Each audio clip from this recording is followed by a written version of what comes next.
तो वीडियो का थंबनेल देख के आपको पता चल गया होगा कि मैं किस बारे में बात करने वाला हूँ। That is what are the major differences between pressure and stress. BTech clear करने के बाद भी बच्चों को नहीं पता कि प्रेशर और स्ट्रेस के बीच में क्या डिफरेंस है, तो उन्हीं के डाउट्स क्लियर करने के लिए मैं आज ये वीडियो बना रहा हूँ। So let's dive into this lecture.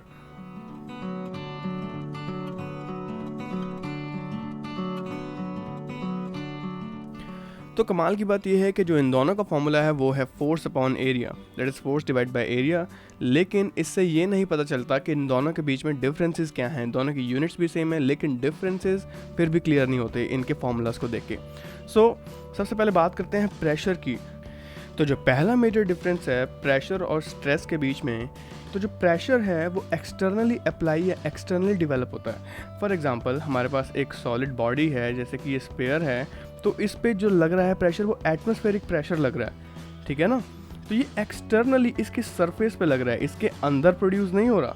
For example अगर हमारे पास कोई पाइपलाइन है जिसके अंदर जो फ्लूइड है वो फ्लो कर रहा है, कोई प्रेशराइज्ड फ्लूइड है, तो वो जो फ्लूइड है वो प्रेशर एक्ट कर रहा है इस पाइपलाइन की वॉल्स पे, वो मतलब एक्सटर्नली एक्ट कर रहा है उस सरफेस पे। एक एक्सटर्नल एलिमेंट की वजह से वो प्रेशर है उस बॉडी पे लग रहा है, ठीक है। सिमिलरली स्फेरिकल बॉल पे भी एक्सटर्नल प्रेशर लग रहा है। लेकिन अगर मैं स्ट्रेस की बात करूं, अगर हमारे पास कोई बॉडी है, कोई ऐसी बॉडी है रेक्टेंगुलर रिजिड बॉडी है और उस पर टेंसाइल फोर्सेस लग रही हैं दोनों सेम साइड पे, तो जो स्ट्रेस प्रोड्यूस होगा उसमें वो इंटरनली प्रोड्यूस होगा, वो इंटरनल फोर्सेस के रेजिस्टेंस की वजह से होगा। जो स्ट्रेस प्रोड्यूस होगा इसके अंदर वो इंटरनली होगा। द फर्स्ट पॉइंट इज ये जो है ये एक्सटर्नली डेवलप होता है और जो स्ट्रेस है वो इंटरनली डेवलप होता है, ठीक है। फर्स्ट पॉइंट हो गया दोनों का। सेकंड पॉइंट इज जो प्रेशर है वो नॉर्मली एक्ट करता है। फॉर एग्जांपल स्फेरिकल बॉल को ही देख लो, तो जो प्रेशर एक्ट कर रहा है इस पे वो इस सरफेस के नॉर्मल एक्ट कर रहा है, मतलब हर जगह से उसके हर पॉइंट पे जो प्रेशर है वो नॉर्मली एक्ट कर रहा है। वेयर एज जो स्ट्रेस है वो दो तरीके से एक्ट करता है। एक लगता है वो नॉर्मल स्ट्रेस और एक होता है शीयर स्ट्रेस। तो नॉर्मल स्ट्रेस वो होता है जो किसी प्लेन के परपेंडिकुलर लगता है, मतलब इस पेपर के परपेंडिकुलर लग रहा है, और शीयर स्ट्रेस वो होता है जो इस प्लेन के पैरेलल लगता है। फॉर एग्जांपल यहाँ पे अगर बॉडी फिक्स्ड है तो जो स्ट्रेस शीयर स्ट्रेस प्रोड्यूस होगा वो किसी पैरेलल फोर्स के लगने से होगा, ठीक है। तो जो स्ट्रेस है वो दो तरीके का होता है, एक होता है नॉर्मल और एक होता है शीयर। तो दो तरीके का होता है, लेकिन जो हमारा प्रेशर है वो सिर्फ और सिर्फ नॉर्मली एक्ट करता है। द थर्ड पॉइंट इज जो हमारा प्रेशर है वो एक स्केलर क्वांटिटी है। स्केलर क्वांटिटी का मतलब क्या है कि सिर्फ हम इसका मैग्नीट्यूड देखते हैं, ना कि इसकी डायरेक्शन। कभी भी आपने देखा होगा कि कहीं प्रेशर लग रहा है तो वो ये नहीं बताता कि वो एक्स डायरेक्शन में लग रहा है या वाई डायरेक्शन में लग रहा है या वो जेड डायरेक्शन में लग रहा है। वो सिर्फ ये बताता है कि इतने बार का प्रेशर लग रहा है या इतने पास्कल का प्रेशर लग रहा है, लेकिन वो उसकी डायरेक्शन नहीं बताता। तो जो प्रेशर है वो एक स्केलर क्वांटिटी है, लेकिन जो स्ट्रेस है उसमें तीन चीज़ें काउंट होती हैं।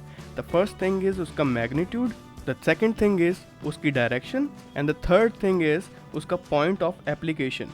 ऑलराइट, मैग्नीट्यूड, डायरेक्शन और पॉइंट ऑफ एप्लीकेशन, जिसकी वजह से अब मैग्नीट्यूड और डायरेक्शन की वजह से तो वो बन जाता है वेक्टर क्वांटिटी। लेकिन जब इसमें ये तीसरी चीज़ आ जाती है पॉइंट ऑफ एप्लीकेशन, तो सबसे पहले मैं आपको तीनों चीज़ समझाता हूँ। मैग्नीट्यूड क्या होता है, उसकी वैल्यू। डायरेक्शन क्या होता है कि वो कौन सी डायरेक्शन में लग रहा है।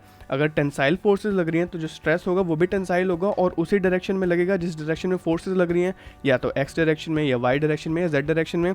तो इसमें डायरेक्शन भी आ गई, मैग्नीट्यूड भी आ गया, और पॉइंट ऑफ एप्लीकेशन, क्योंकि जो स्ट्रेस है वो किसी प्लेन के पॉइंट पे एक्ट करता है। फॉर एग्जांपल हमारी ये बॉडी है और इसका ये प्लेन है, तो इस प्लेन के किसी भी पॉइंट पे जो स्ट्रेस होगा उसी को तो कहते हैं हम फोर्स अपॉन एरिया। तो वो पॉइंट पे एक्ट करता है और वो पॉइंट ऑफ एप्लीकेशन की वजह से इसमें एक और एलिमेंट ऐड हो जाता है, और जिसकी वजह से इसको हम सेकंड ऑर्डर टेंसर बोलते हैं। तो जो हमारा प्रेशर है वो स्केलर क्वांटिटी है और जो हमारा स्ट्रेस है वो सेकंड ऑर्डर टेंसर है, ठीक है। ये तीन मेजर डिफरेंसेस हो गए। जो लास्ट और फाइनल मेजर डिफरेंस है, तो अगर हमें लिखना हो टेक्निकल टर्म्स में कि प्रेशर को कैसे हम फॉर्मूला में लिखेंगे और स्ट्रेस को फॉर्मूला में कैसे लिखेंगे, तो जो प्रेशर है वो होता है external force per unit area और जो स्ट्रेस है वो है internal resisting force per unit area. तो ये 4 मेजर डिफरेंसेस थे। एक बारी हम फिर इनसे गो थ्रू हो लेते हैं। द फर्स्ट थिंग इज जो प्रेशर है वो एक्सटर्नली एक्ट करता है। जो प्रेशर है वो बॉडी पे किसी एक्सटर्नल एलिमेंट की वजह से एक्ट करता है। मतलब हमारी बॉडी पे अगर प्रेशर एक्ट कर ले तो वो एटमॉस्फेरिक प्रेशर हो सकता है या कोई प्रेशर हो सकता है किसी सिलेंडर से, किसी फ्लूइड से, तो वो बॉडी पे एक्सटर्नली एक्ट करेगा, ना कि इंटरनली। लेकिन जो हमारा स्ट्रेस है वो इंटरनली एक्ट करता है। फॉर एग्जांपल फोर्सेस लग रही है टेंसाइल या कंप्रेसिव, तो उसकी वजह से इंटरनल स्ट्रेस डेवलप होगा, टेंसाइल स्ट्रेस या कंप्रेसिव स्ट्रेस, ठीक है, तो वो इंटरनल डेवलप होता है। सेकेंड थिंग इज जो हमारा प्रेशर है वो नॉर्मली एक्ट करता है। किसी भी पॉइंट पे जो प्रेशर है वो नॉर्मली ही एक्ट करेगा। कोई भी पॉइंट, चाहे वो इन्फानाइट पॉइंट्स हैं तो वो इन्फानाइट पॉइंट्स पे नॉर्मली एक्ट करेगा। लेकिन जो हमारा स्ट्रेस है वो दो तरीके से एक्ट करता है। एक होता है नॉर्मल स्ट्रेस, एक होता है शियर स्ट्रेस। नॉर्मल स्ट्रेस मैंने आपको बता दिया जो प्लेन के परपेंडिकुलर एक्ट करता है, और शियर स्ट्रेस वो होता है जो प्लेन के पैरेलली एक्ट करता है। थर्ड थिंग इज जो हमारा प्रेशर है वो स्केलर क्वांटिटी है। हम सिर्फ इसमें इसका मैग्नीट्यूड लेके चलते हैं, ना कि इसकी डायरेक्शन।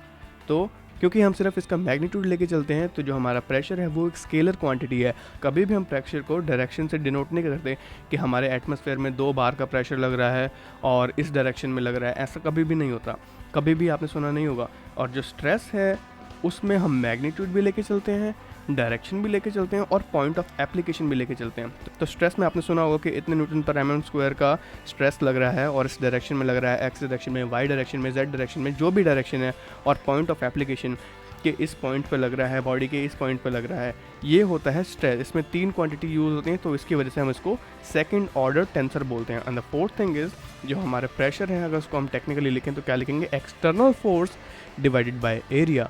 दोनों की यूनिट्स भी सेम है, तो लेकिन हम प्रेशर को लिखेंगे external force divide by area और स्ट्रेस को लिखेंगे internal resisting force divided by area.